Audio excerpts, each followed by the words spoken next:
नमस्कार, मैं हूं कपिल दुबे और आप देख रहे हैं केडी क्लासेस। भारतीय अर्थव्यवस्था के अंतर्गत आज हम चर्चा करने वाले राष्ट्रीय आय की। तो आज का जो हमारा चैप्टर है वो है राष्ट्रीय आय। तो जैसे कि पीछे मैंने लिख रखा है भारतीय अर्थव्यवस्था, और भारतीय अर्थव्यवस्था में जो बहुत ही महत्वपूर्ण टॉपिक है उसका नाम है राष्ट्रीय आय या नेशनल इनकम। तो इसे समझने के पहले राष्ट्रीय आय की परिभाषा को समझना बहुत ज्यादा जरूरी है कि आखिर राष्ट्रीय आय है क्या, राष्ट्रीय आय की गणना कैसे होती है, इस चीज को समझना बहुत ज्यादा आवश्यक है।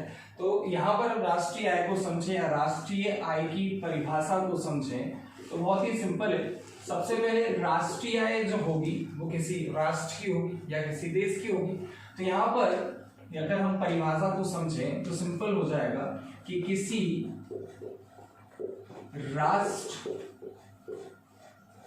ठीक है, तो राष्ट्रीय आय को अगर हम समझें तो यहां पर अगर हम बोलें तो किसी राष्ट्र में एक वित्तीय वर्ष के दौरान उत्पादित अंतिम वस्तुओं और सेवाओं के मौद्रिक मूल्य के योग को राष्ट्रीय आय कहते हैं। ठीक है, तो यहां पर अभी हमने राष्ट्रीय आय की परिभाषा लिखी कि आखिर राष्ट्रीय आय है क्या। तो क्या लिखा है कि किसी राष्ट्र या किसी देश में एक वित्तीय वर्ष के दौरान उत्पादित अंतिम वस्तुओं और सेवाओं के मौद्रिक मूल्य के योग को क्या कहा जाता है, राष्ट्रीय आय। तो यहाँ पर हमें कुछ शब्दों पर ध्यान देना है। राष्ट्रीय आय होगी तो वो किसकी होगी, किसी देश की होगी या किसी राष्ट्र की होगी। अब हर राष्ट्र का अपना अपना एक वित्तीय वर्ष होता है, यानी कि फाइनेंशियल ईयर होता है। जैसे हम भारत की बात कर रहे हैं तो भारत का जो वित्तीय वर्ष है वो कब शुरू होता है, 1 अप्रैल, खत्म कब होता है, 31 मार्च। यानी 1 अप्रैल से लेके 31 मार्च तक एक वित्तीय वर्ष में एक राष्ट्र में उत्पादित अंतिम वस्तुओं, यहाँ पर आपको ध्यान देना है कि किसकी बात कर रहे हैं, उत्पादित अंतिम वस्तुओं। अभी उत्पादित अंतिम वस्तुओं से क्या अर्थ, क्या तात्पर्य है। तो अभी जब हम आगे इस चैप्टर को आगे बढ़ाएंगे तो उसमें हम वस्तुओं को समझेंगे कि वस्तुएं जो होती है वो 6 प्रकार की होती है। फिर उत्पादन की प्रक्रिया के अंतर्गत जब हम वस्तुओं को समझेंगे तो वस्तुएं 3 प्रकार की होती है, पूंजीगत वस्तुएं, मध्यवर्ती वस्तुएं और उपभोक्ता वस्तुएं। तो यहाँ पर जो उत्पादित अंतिम वस्तुओं से तात्पर्य वो है वो वस्तुएं जो उपभोक्ता के उपयोग के लिए तैयार है या जो मार्केट में उपलब्ध हो चुकी है, उपभोक्ता वस्तुओं से यहाँ पर तात्पर्य कि उत्पादित अंतिम वस्तुओं और सेवाओं के मौद्रिक मूल्य के योग को या समुच्चय को या संग्रह को क्या कहा जाता है, राष्ट्रीय आय कहा जाता है। तो अगर हम यहाँ पर देखें तो जो हमारी राष्ट्रीय आय है, राष्ट्रीय आय की जो गणना है वो किसके द्वारा की जाती है, वस्तुओं और सेवाओं के द्वारा की जाती है। तो जो अभी हम आगे चर्चा करेंगे उसमें हम समझने का प्रयास करेंगे कि वस्तुएं क्या होती हैं और सेवाएं क्या होती हैं। वस्तुएं मतलब गुड्स, ठीक है। सेवाएं की अगर हम बात करें तो सेवाएं यानी कि सर्विसेज। तो वस्तुओं और सेवाओं के ऊपर हम चर्चा करने वाले हैं। तो ये अभी हमने किसको समझने का प्रयास किया, राष्ट्रीय आय को, कि राष्ट्रीय आय की परिभाषा क्या है। तो राष्ट्रीय आय जो है किसी देश में एक वित्तीय वर्ष के दौरान उत्पादित अंतिम वस्तुओं और सेवाओं के मौद्रिक मूल्य के योग को क्या कहा जाता है, राष्ट्रीय आय कहा जाता है। यानी राष्ट्रीय आय की जो गणना है वो किस किस से मिलकर होती है, वस्तुओं और सेवाओं से मिलकर होती है। अब इसे हम आगे कंटिन्यू करेंगे, लेकिन कंटिन्यू करने के पहले हमें राष्ट्रीय आय के इतिहास को समझना बहुत ज्यादा अनिवार्य है। तो पहले हम किसको समझने का प्रयास करेंगे कि राष्ट्रीय आय का इतिहास क्या रहा है। ठीक है, तो यहाँ पर अब हम राष्ट्रीय आय के इतिहास को समझने का प्रयास करेंगे। ठीक है, चलिए, तो यहाँ पर अगर हम देखें तो राष्ट्रीय आय का इतिहास क्या रहा इसके बारे में हम चर्चा करते हैं। तो दादा भाई नौरोजी का नाम आप सभी जानते होंगे। तो राष्ट्रीय आय का जो या इसके आकलन का सर्वप्रथम प्रयास किसके द्वारा किया गया था? दादा भाई नौरोजी के द्वारा किया गया था। ठीक है, तो ये बहुत ही महत्वपूर्ण प्रश्न है। ये प्रश्न पूछ लिया जाता है कि नेशनल इनकम या राष्ट्रीय आय को मापने का या उसका आकलन या उसका अनुमान सबसे पहले किसने लगाया था? इसका प्रयास किसने किया था? दादा भाई नौरोजी ने। अब दादा भाई नौरोजी की एक बहुत ही फेमस किताब है, एक बुक है, और उस बुक का नाम क्या है? Poverty and un British rule in India. और ये एमपीपीएससी में लगभग 2 बार पूछी जा चुकी है कि poverty and un British rule in India, इस किताब के लेखक या राइटर कौन है? तो वो कौन है? दादा भाई नौरोजी। और दादा भाई नौरोजी ने अपनी इस किताब poverty and un British rule in India में सर्वप्रथम राष्ट्रीय आय के अनुमान लगाने का क्या किया था? अनुमान का प्रयास किया था। अब इन्होंने इस किताब में 1867-68 के अंतर्गत जो प्रति व्यक्ति आय थी यानी पर कैपिटल इनकम थी उसे 20 रुपए बताया था। तो उन्होंने कितना बताया था? 20 रुपए। ठीक है, तो ये बहुत ही महत्वपूर्ण है, आपको याद रखना पड़ेगा कि राष्ट्रीय आय को मापने का या उसके आकलन का सर्वप्रथम प्रयास किसने किया था? दादा भाई नौरोजी ने किया था। किसमें किया था? तो इनकी किताब poverty and un British rule in India, इसके माध्यम से उन्होंने 1867-68 में प्रति व्यक्ति आय यानी कि पर कैपिटल इनकम जो थी वो कितनी बताई थी? 20 रुपए। तो ये जो बात हुई हमारी, ये कब की बात हुई? 1867-68 यानी आजादी के पहले की, जब भारत में अंग्रेजों का शासन था। अब 1947 में हम आजाद हो गए और आजादी के बाद राष्ट्रीय आय को मापने के लिए कौन कौन से कदम उठाए उसके बारे में चर्चा कर लेते हैं। तो यहां पर अगर हम देखें तो स्वतंत्रता प्राप्ति के बाद वर्ष 1949 में, यहाँ पे आपको ईयर याद रखना है, कितना सन लिखा है हमने? वर्ष 1949। तो 1949 की अगर हम बात करें, 1949 में राष्ट्रीय आय का आकलन करने के लिए राष्ट्रीय आय समिति की क्या की गई? स्थापना की गई। और ये बहुत ही महत्वपूर्ण है। तो 1949 में कौन सी समिति बनाई गई? राष्ट्रीय आय समिति की स्थापना की गई भारत सरकार के द्वारा। अब इसमें कुल कितने सदस्य थे? तो इसमें कुल 3 सदस्य थे। अब इसे भी अगर हम विभाजित करें तो इस तरीके से इसका हम विभाजन कर सकते हैं 1+2, यानी कि एक अध्यक्ष और यहां पर 2 अन्य सदस्य। अब ये भी आपको याद रखने कि कौन इसका अध्यक्ष था। तो अध्यक्ष कौन थे? पीसी महालेनोबिस। ठीक है, तो ये नाम आपको याद रखना है, पीसी महालेनोबिस राष्ट्रीय आय समिति के पहले अध्यक्ष बने। 2 अन्य सदस्य थे। पहले जो सदस्य हैं उनका नाम है डॉक्टर आर गॉडगे। ठीक है, तो अन्य सदस्य में एक का नाम हमने लिख लिया, कौन है? Doctor R Godge. और दूसरे थे वीके वीराव। ये आपको याद रखना। तो दूसरे सदस्य कौन थे? वीके वीराव। तो राष्ट्रीय आय का आकलन करने के लिए, राष्ट्रीय आय का अनुमान लगाने के लिए आजादी के बाद वर्ष 1949 में राष्ट्रीय आय समिति की स्थापना की गई, जिसमें कुल 3 सदस्य थे, एक अध्यक्ष और 2 अन्य सदस्य। अध्यक्ष कौन थे? पीसी महालेनोबिस। अन्य सदस्य कौन थे? डॉक्टर आर गॉडगे और वीके वीराव। अब यहां पर अगर हम देखें तो इस समिति ने जो अपनी रिपोर्ट थी, रिपोर्ट वर्ष 1951 में प्रस्तुत की। ठीक है, तो इन्होंने अपनी रिपोर्ट वर्ष 1951 में प्रस्तुत की, जिसके अनुसार इन्होंने जो राष्ट्रीय आय थी उसका अनुमान लगाया कि भारत की कुल राष्ट्रीय आय जो है वो लगभग 8,650 करोड़ रुपए है। ठीक है, साथ ही साथ इन्होंने प्रति व्यक्ति आय का भी आकलन किया और इन्होंने प्रति व्यक्ति आय 220 रुपए बताए।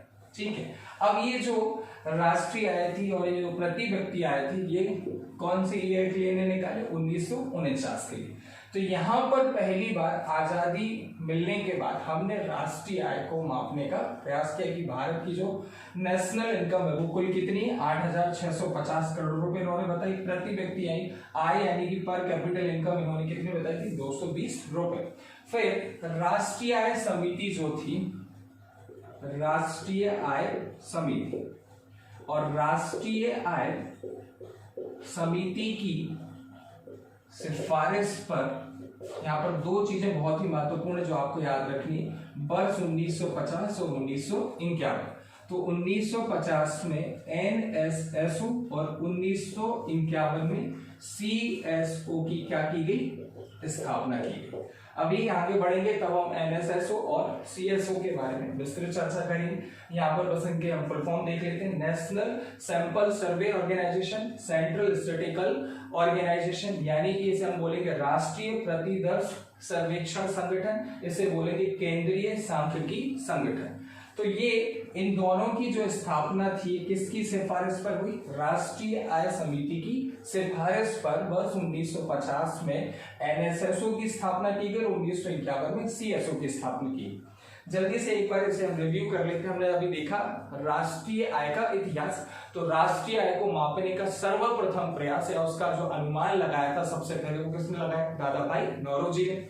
इनने अपनी किताब poverty and un British rule in India में राष्ट्रीय आय का अनुमान लगाया और 1867-68 के लिए इन्होंने प्रति व्यक्ति आय जो थी वो 20 रुपए बताई थी।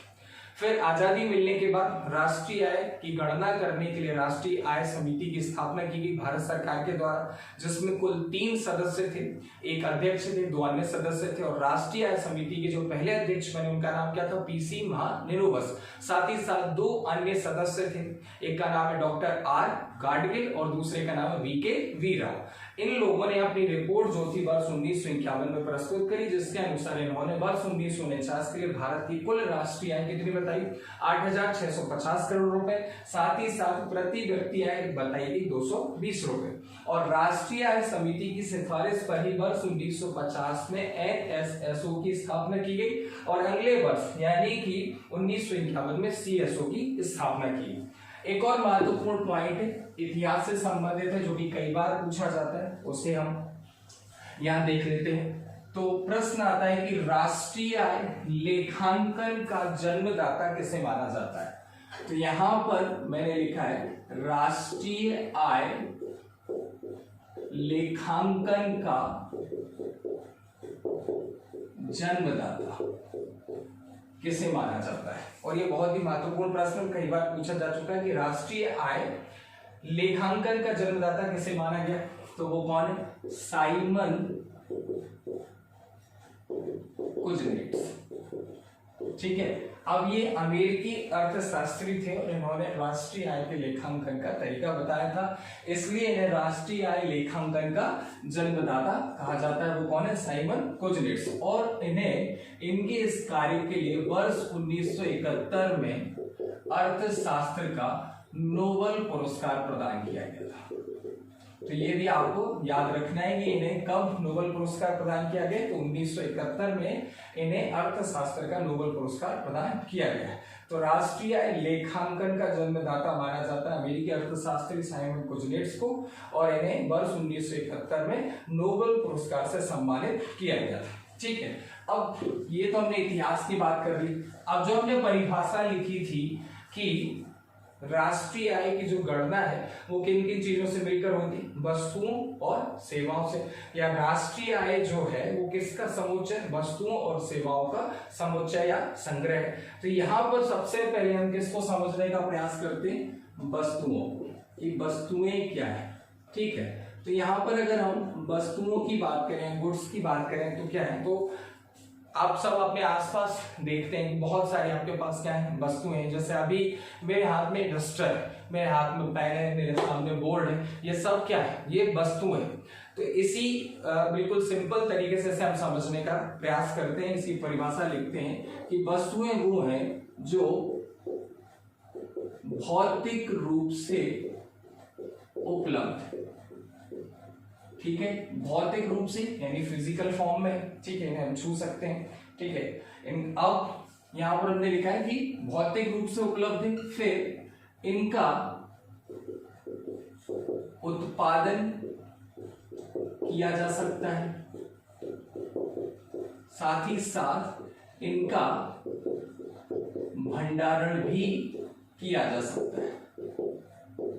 भंडारण यानी कि संग्रह, या इसी को हम बोल सकते हैं संचय या स्टोर, जिसको हम बोल सकते हैं, ठीक है। तो सबसे पहले हमने क्या लिखा, वस्तुएं वो हैं जो भौतिक रूप से उपलब्ध हैं, इनका उत्पादन किया जा सकता है और इनका भंडारण भी किया जा सकता है। तो जैसे हमने यहाँ पे हाथ में लेके रखा पेन, ये भौतिक रूप से उपलब्ध है, जितना चाहे उतना इनका प्रोडक्शन किया जा सकता है, यानी उत्पादन किया जा सकता है। उत्पादन करने के बाद इनको हम क्या कर सकते हैं, स्टोर कर सकते हैं। तो ऐसी चीजें जो भौतिक रूप से उपलब्ध है, इनका उत्पादन किया जा सकता है, इनका भंडारण किया जा सकता है, वो क्या कहलाती, वस्तुएं। इनके बहुत सारे एग्जाम्पल हैं जो हम अपने आसपास देख सकते हैं। अब वस्तुओं के बाद हम किसकी बात करेंगे, सेवाओं की, कि आखिर सेवाएं क्या है। तो सबसे पहले यहां पर अगर हम देखें तो सेवाएं, तो ये भौतिक रूप से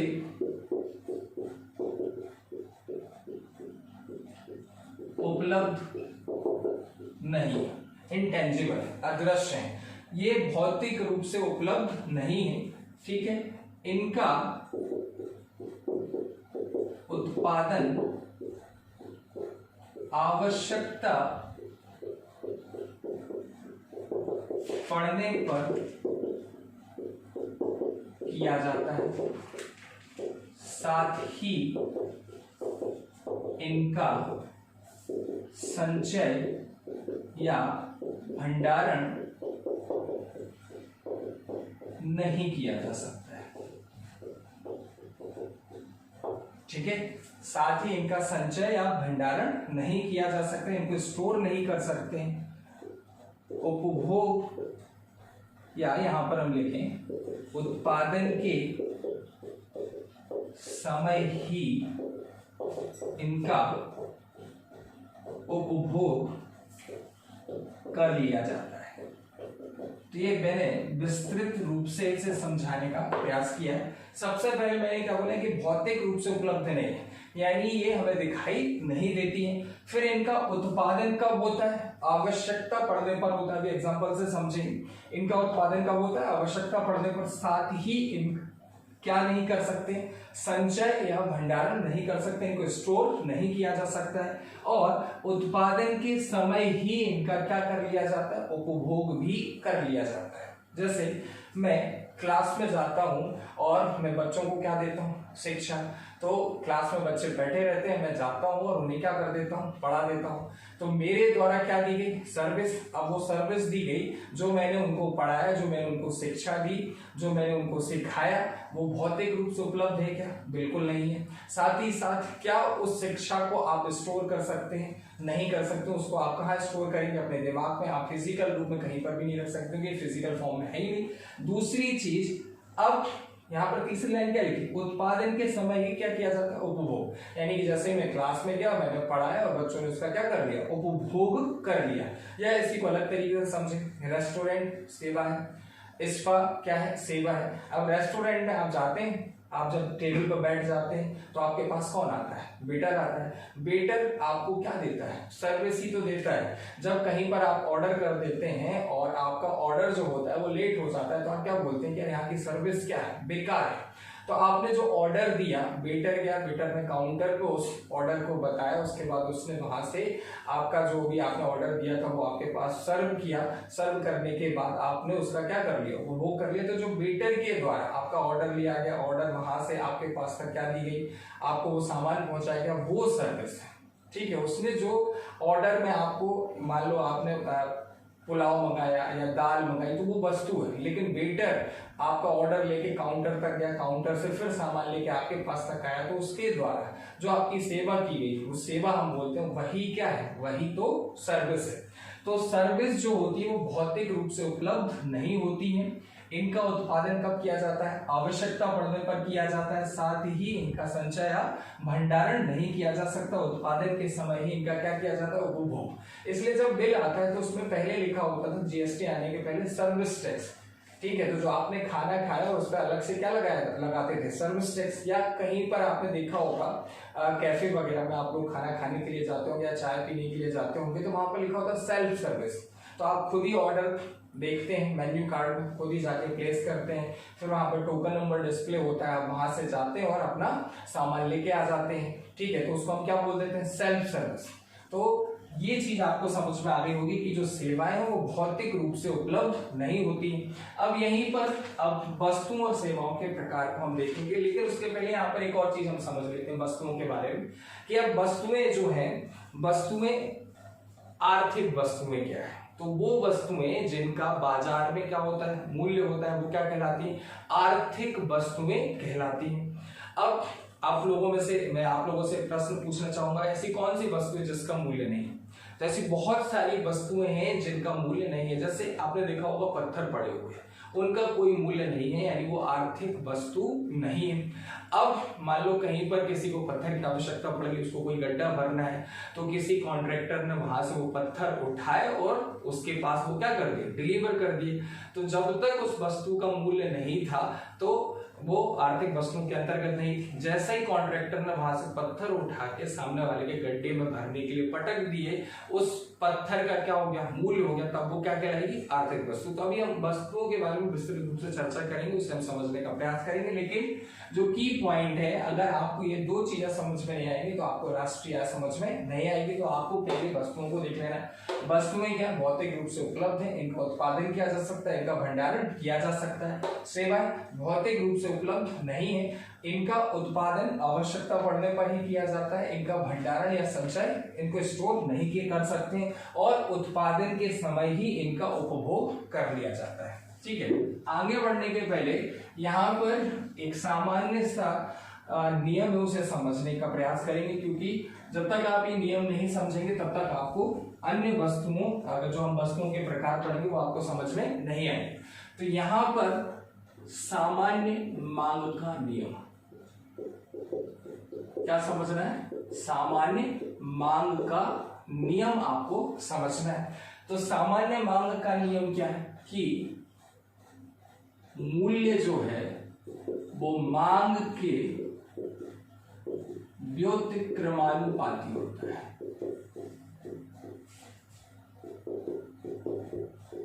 ठीक है, तो मैंने क्या लिखा है? मूल्य जो है वो मांग के व्युत्क्रमानुपाती होता है, यानी price inversely proportional to demand.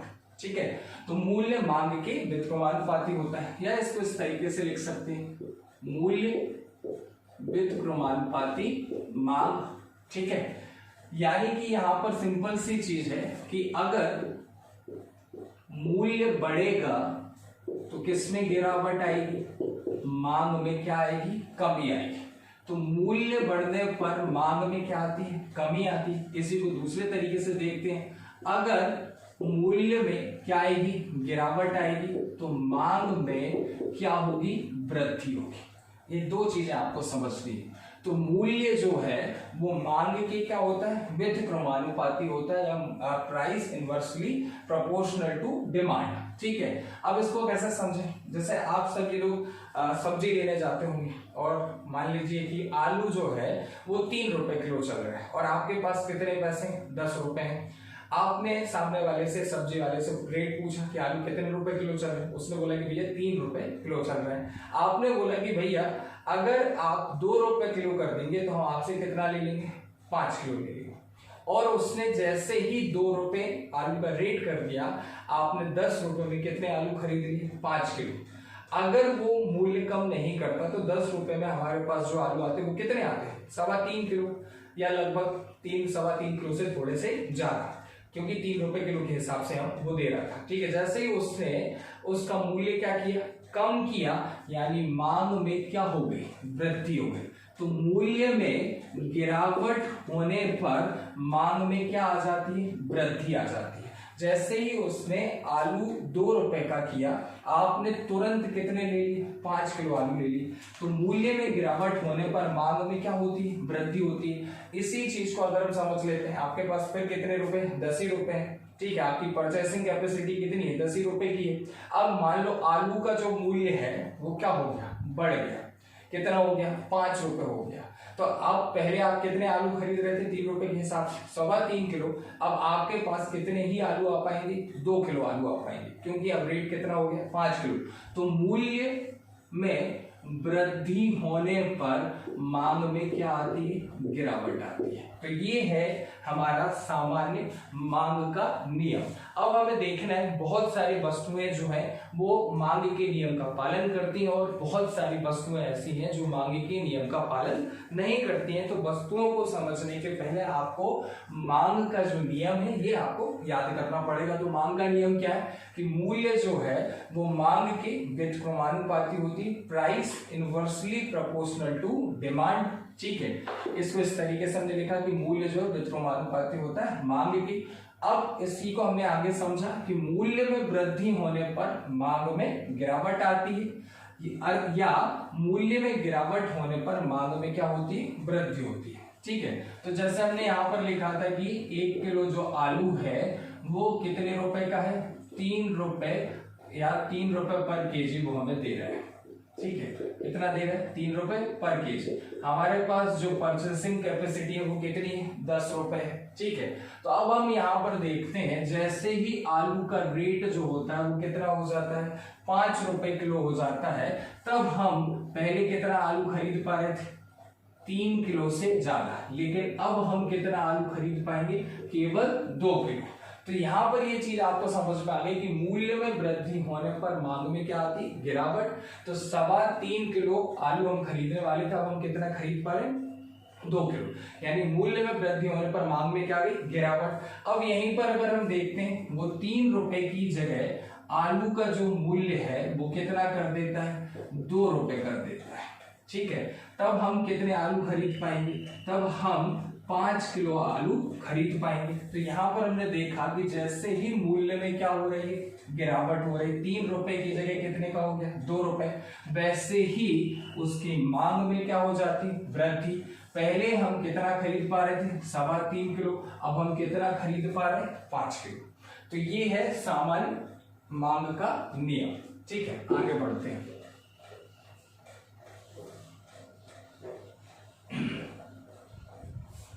अब यहां पर आगे बढ़ने के पहले वस्तुओं के प्रकार देखिए। वस्तुओं के प्रकार। अब वस्तुएं जो हैं कुल कितने प्रकार की होती हैं? 6 प्रकार की होती है, ठीक है।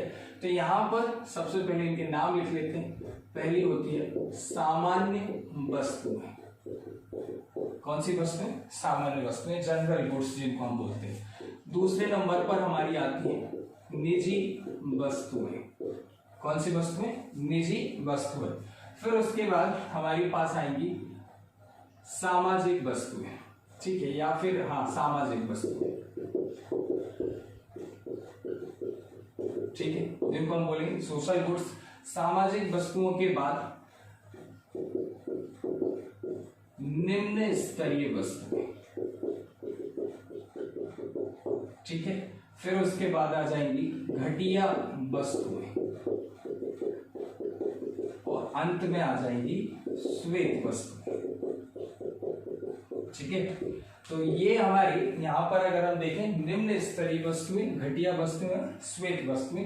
अब ये हमने यहाँ पर वस्तुएं लिख ली हैं, इनको हमें समझना है। तो आपको पहले इनके नाम याद रखने पड़ेंगे कि कौन कौन सी वस्तुएं। जनरल गुड्स, ठीक है, पर्सनल गुड्स, सोशल गुड्स, सामान्य वस्तुएं, निजी वस्तुएं, सामाजिक वस्तुएं, निम्न स्तरीय वस्तुएं, ठीक है, इनको इंफीरियर गुड्स बोलते हैं। घटिया वस्तुएं, इनको ग्रफिन गुड्स बोलते हैं। और श्वेत वस्तुएं, लग्जरी गुड्स या श्रेष्ठ वस्तुओं के नाम से हम जानते हैं। तो कुल कितने प्रकार की वस्तु हो गई? 6 प्रकार की। सामान्य, निजी, सामाजिक, निम्न स्तरीय, घटिया और श्वेत।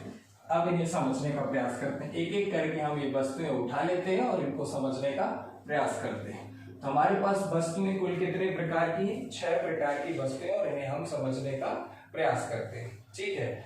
तो यहाँ पर अगर हम देखें तो सबसे पहले हम उठा लेते हैं निजी वस्तुएं। ठीक है, तो निजी वस्तुओं की बात करें,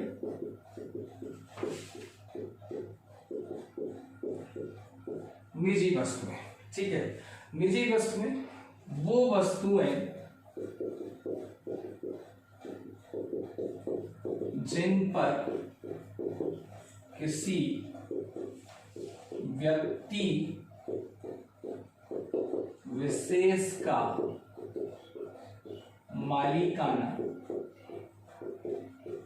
हक हो। ठीक है, तो यहां पर हमने क्या बोला, वो वस्तुएं जिन पर किसी व्यक्ति विशेष का क्या मालिकाना हक हो। जैसे ये डस्टर है, अब इस पर किसका मालिकाना हक है, मेरा, ये मेरा पेन है, इस पर किसका हक है, मेरा। तो ये कौन सी वस्तु है, पर्सनल गुड्स यानी कि निजी वस्तुएं। आप सबके पास फोन होता है, वो आपका पर्सनल है। ठीक है, तो वो कौन सी आइटम हो गए, पर्सनल गुड्स हो गए।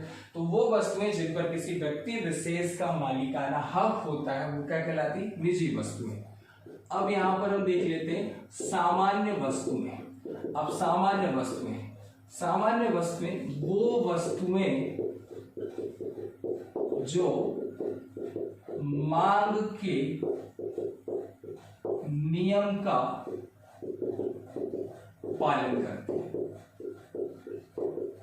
ठीक है, तो सामान्य वस्तुओं में कौन सी वस्तुएं आएंगी, वो वस्तुएं जो मांग के नियम का पालन करते हैं। और मांग का नियम क्या है कि मूल्य जो होता है वो मांग के व्युत्क्रमानुपाती होता है। मूल्य में वृद्धि होने पर मांग में गिरावट आती है, या मूल्य में गिरावट होने पर मांग में वृद्धि होती है। ठीक है, तो वो वस्तुएं जो सामान्य मांग के नियम का पालन करती है वो क्या कहलाती है, सामान्य वस्तुएं। भी एग्जांपल के साथ इनको हमने समझने का प्रयास किया। अब यहाँ पर हमें देखना है सार्वजनिक वस्तुएं। वहां पर मैंने सामाजिक वस्तुएं लिख दिया था, यहाँ पर उसे करेक्ट कर ली। क्या लिखा है, सार्वजनिक वस्तुएं। सार्वजनिक वस्तुएं वो वस्तुएं जिन पर सारे समाज का हक हो या अधिकार। ठीक है, तो जैसे आपने देखा होगा पार्क पर सभी लोगों का अधिकार है, या हॉस्पिटल, सरकारी हॉस्पिटल, वहां पर कोई भी जाता है अपनी दवाई करवा सकता है। तो वो वस्तुएं जिन पर सारे समाज का हक हो या अधिकार हो क्या कहलाती है, सार्वजनिक वस्तुएं। तो ये बहुत ही सिंपल है, इनको हमने समझने का प्रयास किया। निजी वस्तुएं वो वस्तुएं जिन पर किसी व्यक्ति विशेष का मालिकाना हक हो, निजी वस्तुएं कहलाती है। सामान्य वस्तुएं वो वस्तुएं जो मांग के नियम का पालन करती है, सामान्य वस्तुएं कहलाती है। सार्वजनिक वस्तुएं वो वस्तुएं जिन पर सारे समाज का अधिकार हो वो क्या कहलाती है, सार्वजनिक वस्तुएं। अब यहां पर हमें देखना है निम्न वस्तुएं।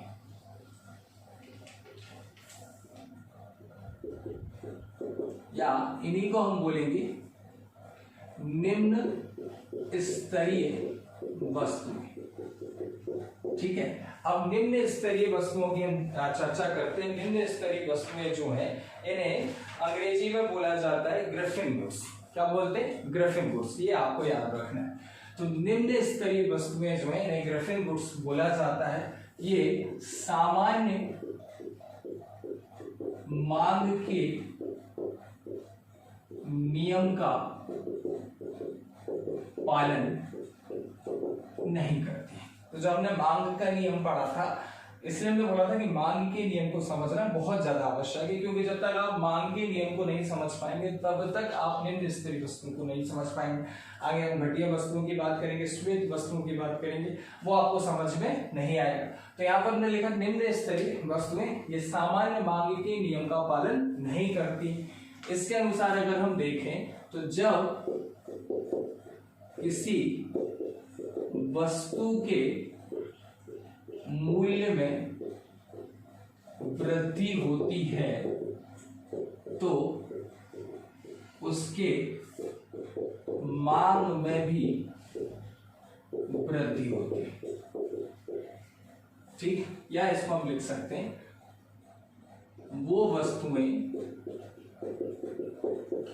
जिनके मूल्य में वृद्धि होने पर उनकी मांग में भी क्या होती है, वृद्धि होती है, वो क्या कहलाती, निम्न स्तरीय वस्तुएं कहलाती है। तो इसको दूसरे तरीके से भी देख सकते हैं, ऐसी वस्तुएं जिनके मूल्य में वृद्धि होने पर उनकी मांग में भी क्या होती है, वृद्धि होती है, वो क्या कहलाती है, निम्न स्तरीय वस्तुएं कहलाती है, ग्रिफिन गुड्स कहलाती है।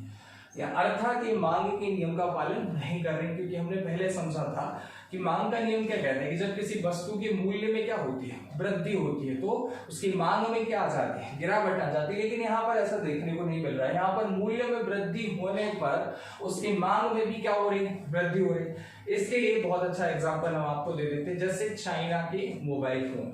जब चाइना के मोबाइल फोन आते थे उनमें बहुत सारी फैसिलिटीज होती थी, लेकिन लोग उन्हें अच्छा नहीं समझते थे। लेकिन जैसे ही उन्हें किसी कंपनी का नाम दे दिया गया, जैसे वीवो है या फिर आपका रियलमी है या फिर एमआई है, बहुत सारे अब चाइनीज फोन आ रहे हैं। सबसे बड़ा मार्केट है चाइनीज फोन का भारत में, ठीक है, सभी लोग इस्तेमाल कर रहे हैं, मैं भी इस्तेमाल कर रहा हूँ। तो अब जैसे ही इनका मूल्य क्या कर दिया गया, बढ़ा दिया गया, और इनके मांग में भी क्या हो गई, वृद्धि हो गई। तो वो वस्तुएं जो मांग के नियम का पालन नहीं करती, मूल्य में वृद्धि होने पर इनकी मांग में भी क्या हो जाती है, वृद्धि हो जाती है, वो क्या कहलाती है, निम्न स्तरीय वस्तुएं कहलाती। अब दूसरा अपन यहाँ पर देख लेते हैं, घटिया वस्तुएं। ठीक है, तो अगर हम घटिया वस्तुओं की बात करें, इनको हम बोलते हैं इंफीरियर गुड्स। क्या बोलते हैं, इंफीरियर गुड्स, या इन्हें बोला जाता है निम्न कोटि के सामान। इन्हें ही क्या बोलते हैं, निम्न कोटि के सामान। तो इन्हीं की हम बात कर रहे हैं। तो ये वस्तुएं भी मांग के नियम का पालन नहीं करती है। तो ये वस्तुएं भी मांग के नियम का पालन नहीं करती हैं। ठीक है, अब यहाँ पर अगर हम इसी चीज को देखें तो यहाँ पर हमने क्या देखा था कि वस्तु के मूल्य में वृद्धि होने पर मांग में क्या होती है, वृद्धि होती है। यहाँ पर हम देख रहे हैं कि ये भी मांग के नियम का पालन नहीं करते, लेकिन इनसे डिफरेंट है थोड़ा सा। कैसे, ये आय के प्रतिरूप कार्य करती है। किसके प्रतिरूप कार्य करती है, आय के प्रतिरूप कार्य करती है। अब इसको समझें कैसे, तो जब व्यक्ति की आय में वृद्धि होती है तो इन वस्तुओं के मांग में गिरावट आती है। ठीक है, तो मैंने क्या लिखा कि जब व्यक्ति की आय में क्या होती है, वृद्धि होती है, तो जब व्यक्ति की परचेसिंग कैपेसिटी बढ़ेगी तो इन वस्तुओं की मांग में क्या आ जाती है, गिरावट आ जाती है। यानी अब इनको लोग परचेस नहीं करेंगे क्योंकि उनकी आय में क्या हो गई, वृद्धि हो गई। कैसे, जैसे पहले आय कम थी व्यक्ति की, तो वो क्या पी रहा था, बीड़ी पी रहा था, या फिर बिना फिल्टर वाली सिगरेट पी रहा था, जिसे हम पनामा बोलते हैं। ठीक है, या और भी बहुत सारी सिगरेट आती थी। लेकिन जैसे ही व्यक्ति की आय में क्या हो गई, वृद्धि हो गई, अब वो फिल्टर वाली सिगरेट पीने लगा, गोल्ड फ्लैग पीने लगा, या कोई और दूसरे ब्रांड पे वो चला गया। तो यहाँ पर हमने देखा बीड़ी अपनी जगह, ना उसका रेट बढ़ा है ना कुछ हुआ है, केवल क्या हुआ है, व्यक्ति की आय में क्या हो गई, वृद्धि हो गई, जिससे इन वस्तुओं की या घटिया वस्तुओं की मांग में क्या आ जाती है, गिरावट आ जाती है। समझ में आ गया। या शराब से भी एग्जांपल ले सकते हैं कि पहले व्यक्ति देसी शराब पी रहा था, जैसे ही उसकी परचेसिंग कैपेसिटी बढ़ी वो अंग्रेजी शराब पीने लगा। तो देसी शराब जो की जो ना रेट बढ़ा है ना कुछ, केवल व्यक्ति की आय में क्या हो गई, वृद्धि होने पर इन वस्तुओं की मांग में क्या आ जाती है, गिरावट आ जाती है। अब नेक्स्ट और समझ लेते हैं, यहीं पर लिख देते हैं तो आपको ज्यादा अच्छे से समझ में आ जाएगा। श्वेत वस्तुएं, या इन्हीं को हम बोलते हैं श्रेष्ठ वस्तुएं। ठीक है, या इन्हीं को हम बोलते हैं लग्जरी गुड्स। ये भी यहां पर हम देखें तो मांग के नियम का पालन नहीं करती। ये वस्तुएं भी किसका पालन नहीं करती, मांग के नियम का पालन नहीं करती हैं, और ये भी आय के प्रतिरूप कार्य करती है। ये भी किसके प्रतिरूप कार्य करती है, आय के प्रतिरूप कार्य करती है। अब कैसे, तो जैसे ही व्यक्ति की आय में क्या होती है, वृद्धि होती है, तब इन वस्तुओं के मांग में क्या होती है, वृद्धि हो जाती है। ठीक है, बिल्कुल उल्टा है। यहाँ पर जैसे ही व्यक्ति के आय में क्या हो रही है, वृद्धि, इन वस्तुओं की मांग में क्या रही, गिरावट। श्वेत वस्तुएं, लग्जरी गुड्स या श्रेष्ठ वस्तुएं, जैसे ही आय में वृद्धि हुई, इन वस्तुओं की मांग में क्या हुई, बढ़ोतरी आ गई या वृद्धि हो गई। कैसे, तो हर चीज जो है वो व्यक्ति की परचेसिंग कैपेसिटी, यानी मांग का मतलब परचेसिंग कैपेसिटी से है कि उसकी आय कितनी है, उसकी आय में किस तरीके से वृद्धि हो रही है। तो यहाँ पर थोड़ी आय बढ़ी तो उसने थोड़ी अच्छी वस्तुओं का उपयोग करना चालू कर दिया, जिससे निम्न कोटि के सामान या घटिया वस्तुओं में गिरावट आ गई। अब यहाँ पर उसकी आय में वृद्धि हो गई। जैसे सपोज मैं पहले कम कमाता था तो मैं फास्ट ट्रैक की घड़ी पहनता था, अब मैं अच्छा कमाता हूँ तो अब मैं कौन सी G-Shock या फॉसिल या किसी टॉमी या बड़े ब्रांड पे मैं चला जाऊँ, और ज्यादा कमाऊंगा तो रोलेक्स वगैरह पहनने लगूंगा। तो ये जो चीजें हैं ये किस में आएंगी, श्रेष्ठ वस्तुओं में आएंगी। तो ये भी मांग के नियम का पालन नहीं करती है, आय के प्रतिरूप कार्य करती है। आय में वृद्धि होने पर इन वस्तुओं की मांग में वृद्धि हो जाती है। तो यहाँ पर आज इस लेक्चर में हमने किसे समझने का प्रयास किया, वस्तुओं और सेवाओं को। तो अब ये हमने आज आपको बेसिक कॉन्सेप्ट क्लियर कर दिया। नेक्स्ट चैप्टर में हम इसके आगे पढ़ेंगे। ठीक है, तो जब हम आपकी आगे आने वाली क्लास लेंगे तब हम इसमें से रिलेट करके आपसे प्रश्न पूछेंगे, और जब तक आप इस चैप्टर को समाप्त नहीं करेंगे तब तक आगे की क्लास आपको समझ में नहीं आएगी।